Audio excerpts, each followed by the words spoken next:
On ne peut pas dire que tout le monde l'aime. On ne peut pas dire qu'elle ne se fait pas critiquer presque systématiquement, peu importe ce qu'elle peut faire. Et oui, on va parler de Léna Situation. Non, je ne suis pas un adepte de cette influenceuse. Je ne suis pas un hater non plus. Je ne suis pas fan de ses tenues, personnellement. Surtout le dernier avec le soutien-gorge un peu bizarre. On ne sait même pas si ça tient réellement. On a l'impression qu'à tout moment, ça tombe. Mais en tout cas, je suis pour la liberté vestimentaire. À partir du moment où on ne se balade pas totalement à poil, je n'ai pas trop de soucis avec ça. Je me suis toujours dit, est-ce que voir une personne en maillot de bain est quelque chose de choquant? Est-ce que l'être humain n'est pas censé pouvoir se contrôler face à cette image? Et tous ceux qui vont me parler, oui, mais les enfants ne sont pas censés sexualiser le corps d'une personne. La personne qui trouve ça malsain, la personne qui va tout de suite faire le lien avec la sexualité, bah c'est l'adulte. Parce que l'adulte, lui, il sait en quoi ça consiste. Il connaît l'acte, donc lui, ça va lui rappeler des choses, donc lui, ça va l'émoustiller. Mais normalement, pour un enfant de 5-10 ans, bah, c'est un corps humain. Ça peut être intriguant tout au plus, mais ce n'est pas la fin du monde. Ton enfant ne va pas être détraqué pour autant. Au contraire, le vrai problème, c'est les adultes parce qu'ils sont complètement détraqués. Voir un enfant et penser au X, c'est être détraqué. Voilà pourquoi on doit les apprendre à se couvrir un minimum parce que malheureusement, les gens ne savent pas se tenir. Mais sinon, oui,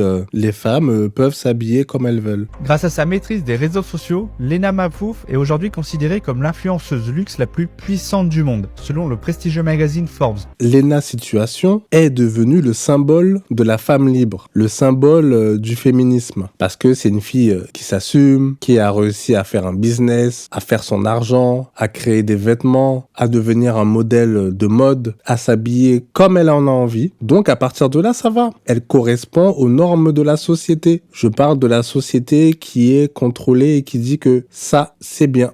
S'habiller en tenue légère, je valide. Faire de la mode et influencer pour une consommation, ça, je valide. Mais là, elle est allée trop loin. Elle a osé s'habiller avec une longue robe. Elle a osé cacher son corps. Elle a mis aussi un foulard sur la tête. Donc là, pour la France, c'est inadmissible. D'un coup, elle n'est plus libre. Elle fait carrément partie d'une organisation secrète. Elle a fait en sorte que les gens qui la suivent trouvent que mettre une longue robe, c'est acceptable. Alors qu'ils ont tout fait pour vous dire que non, ce n'était pas bien. Les longues robes veut dire que vous êtes emprisonné, veut dire que vous êtes forcé, veut dire que vous faites partie d'une religion, veut dire que vous n'êtes pas français. Donc pendant une journée, il n'en fait que de parler de Léna Situation. Alors que la veille, elle était en tenue légère. Alors que juste après, elle était encore en tenue légère. La religion, c'est pas un jour. La religion, c'est toujours. Donc, essayer de faire croire aux gens qu'elle est devenue radicale, c'est ridicule. Les journalistes en France ne font même plus leur boulot parce qu'il suffit de se renseigner un minimum pour voir qu'elle n'est même pas dans la religion. Ça prend 30 minutes. Tu regardes 2-3 vidéos et on voit très bien qu'elle ne fait pas la promotion. Ce qu'elle a voulu dire, c'est que tout le monde peut s'habiller comme il veut, même avec une longue robe. Parce que là, on parle quand même d'une fille qui a fait un faux mariage à Las Vegas. Vous voyez un peu le truc. Je me dis, waouh, cette fille-là, elle doit avoir un cardio extraordinaire. Quoi qu'elle fasse, elle se fait insulter. Elle se couvre. Tu as la sphère politique qui reprend le sujet. Elle ne se couvre pas dans les réseaux. T'as tout le monde qui vient l'insulter. Donc ça veut dire que pour qu'on ne puisse pas forcer les femmes à se voiler, on les force à se dévoiler. Donc pour éliminer une dictature, on met en place une autre dictature. C'est extrêmement intelligent. Oui, il y a certaines femmes qui sont obligées de porter le voile. Mais en tout cas, en France, c'est une minorité. La plupart, elles le font par conviction. On a fait la chasse aux longues robes. On en a parlé pendant des mois. Et en même temps, le gouvernement pouvait voter des lois contre vous. C'est du génie, hein. À chaque fois qu'il y a une polémique comme ça, dites-vous qu'ils sont en train de voter des lois derrière votre dos. Dites-vous qu'ils sont en train de couvrir d'autres sujets. C'est comme le magicien. Il détourne votre attention pour faire passer le tour de magie. C'est une technique qui est connue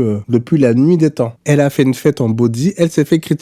Et elle a dû faire une vidéo pour dire j'en ai rien à faire de votre avis, je m'habille comme je veux, je danse comme je veux, avec les gens que je veux, vous ne connaissez pas ma relation avec mon homme. Peut-être que c'est un couple libertin, qui sait. Dans ce cas-là, qui ça dérange? Vous faites comme si c'était votre couple. Elle a ouvert une boutique éphémère, elle a décidé de mettre en place un repas vegan, elle s'est fait insulter. Tout le monde a dit, mais c'est inadmissible. Des gens qui ne vont même pas participer. Je tiens à le dire. On a le droit de faire un thème ou pas? Parce que les gens vont dire que c'est du marketing, mais depuis le début, cette fille, elle fait du marketing. Elle est dans la mode. Donc oui, est-ce que c'était stratégique? Bah bien sûr que oui. Mais il est où le problème? À partir du moment où tu fais du business, bah tu fais du business. À quel moment elle vous a dit, je ne veux pas gagner d'argent, je ne veux plaire à personne? Si elle a autant d'abonnés, si elle est aussi connue, c'est parce qu'elle avait une stratégie qui a fonctionné d'ailleurs. On l'attaque sur son physique en disant qu'elle est trop grosse. Souvent, il y a des commentaires tu es enceinte. C'est le genre de choses qui crée réellement des complexes et on le voit très bien parce qu'elle en parle souvent de son poids, de ses formes. Elle a arrêté d'aller sur Twitter parce que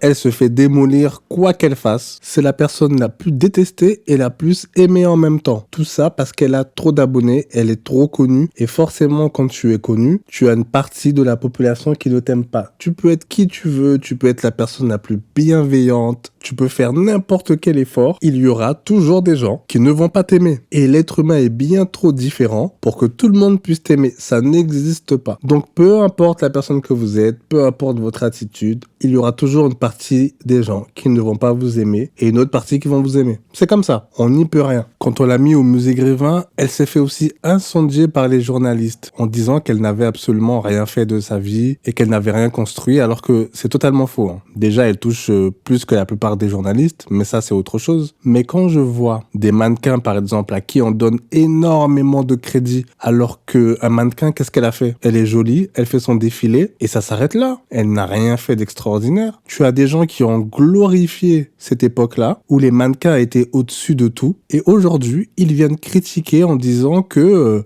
elle n'a rien fait. Mais moi je la mets au-dessus d'un mannequin parce que déjà elle fait du mannequinat alors qu'elle ne correspond pas aux standards de beauté. Elle arrive à faire son trou. On lui fait des vêtements sur mesure et elle fait son défilé. Elle crée sur YouTube. Elle fait des stories. Les gens restent, les gens regardent. Ça veut dire que c'est un minimum intéressant ou divertissant. Elle fait sa marque. Elle fait des événements. Les gens qui la suivent arrivent à voir qu'elle travaille réellement parce qu'elle montre tout ce qu'elle fait. Elle a popularisé, on va dire, le blog où tu montres ta vie. Donc non, elle n'a pas rien fait. Elle n'est pas connue juste parce qu'elle est belle. Déjà, elle ne rentre même pas dans les standards de beauté. Je tiens à le dire. Donc un mannequin, c'est légitime, mais quelqu'un qui crée du contenu, ça ne l'est pas. En définition, c'est quoi la culture du vide? Je prends un exemple. Le cinéma, on dit que ce n'est pas la culture du vide. Mais un acteur qui va faire un film d'action dans un monde futuriste, ça ne va pas t'apprendre grand-chose. Mais un influenceur qui va dans un autre pays montrer la culture de ce pays, grâce à ça, ta culture, elle peut augmenter ou pas? Si cet influenceur va te montrer des choses que toi, tu ne peux pas faire parce que tu n'as pas assez d'argent pour le faire, est-ce que ça va t'enrichir personnellement ou pas? Le vlog, ce n'est pas la culture du vide. Ça peut vous apprendre des choses. Tout le monde ne peut pas voyager. Tout le monde ne peut pas aller dans les endroits les plus magnifiques. Attention à ce que vous allez mettre dans cette histoire de culture du vide. Parce que dans la plupart des choses, on peut apprendre. On peut s'intéresser. Ça peut nous développer une passion pour telle ou telle chose. Il y a des gens qui ne faisaient rien de leur vie. Ils ont vu une vidéo. Ils se sont dit, ah, j'ai envie de faire ça. Ah, ça, je ne savais même pas que ça existait. Pour les gens qui ont une bonne mémoire, regarder des vidéos va plus vous apprendre, croyez-moi. Un commentateur télé, dites-moi en quoi c'est extraordinaire, en sachant que elle aussi, elle a fait énormément d'interviews. Les gens qui vont dire, oui, mais elle n'a rien fait de sa vie, mais qu'est-ce que ça veut dire faire quelque chose de sa vie? Je voudrais bien des explications. J'aimerais bien comprendre c'est quoi faire quelque chose de sa vie. Quelqu'un qui fait un enfant, par exemple, est-ce qu'il fait quelque chose de sa vie? Est-ce que faire du cinéma veut dire que tu as réussi ta vie? Est-ce que être un bon chanteur fait que tu as réussi ta vie? Surtout quand tu prends des substances et que tu finis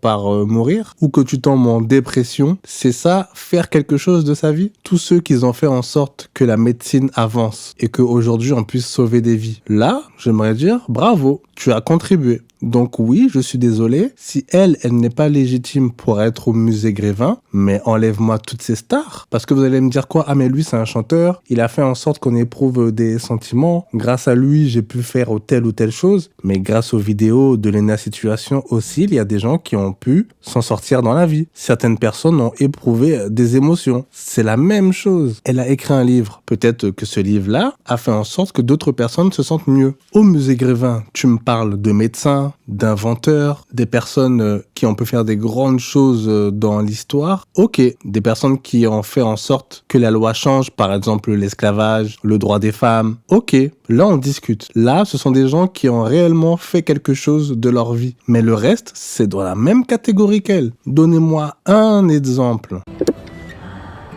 Ah, ça me fait peur.